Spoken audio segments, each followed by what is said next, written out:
ஒரு நட்பு எப்படி இருக்கணும்னா, அந்த நட்பு உலக லாபத்திற்காக இல்லாமல் அல்லாஹ்விற்காக மட்டுமே இருக்கணும். உலக லாபத்திற்காக இருக்கக்கூடாதுன்னு இருந்தாலும் தேவைகள் நெருக்கடிகள் ஏற்படும் போது ஒருத்தருக்கொருத்தர் உதவி ஒத்தாசைகளை செய்து கொள்ளணும். தன் நண்பன் அதிகமாக சந்திக்கணும்.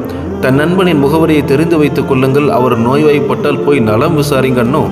ஒரு முஸ்லீம் இன்னொரு முஸ்லீமுக்கு சகோதரன், அவனுக்கு அநியாயம் செய்யக்கூடாது, காட்டி கொடுக்கக்கூடாது. யார் தன்னுடைய சகோதரனுடைய தேவையை நிறைவேற்றுகிறாரோ அவருடைய தேவையை அல்லாஹ் நிறைவேற்றுகிறான். யார் ஒரு முஸ்லீமின் நெருக்கடியை அகற்றுகிறாரோ கியாமத் நாளில் அவருடைய நெருக்கடியை அல்லாஹ் அகற்றுகிறான். யார் ஒரு முஸ்லீமின் குறையை மறைக்கிறாரோ அவருடைய குறையை அல்லாஹ் மறைக்கிறான்னு ஸல்லல்லாஹு அலைஹி வஸல்லம் அவங்க சொன்னாங்க. உன் சகோதரன் அநீதம் செய்யும் போதும் அநீதி இழைக்கப்படும் போதும் அவனுக்கு உதவி செய்யணும்னு சொல்லும்போது, யா ரசூலுல்லாஹ், அநீதம் இழைக்கப்பட்டால் உதவி செய்வேன், அவன் அநியாயம் செய்யும்போது நான் எப்படி அவனுக்கு உதவி செய்வேன்னு கேட்டாங்க. அநியாயம் செய்வதிலிருந்து அவனை தடு அப்படின்னு ஸல்லல்லாஹு அலைஹி வஸல்லம் அவங்க சொன்னாங்க.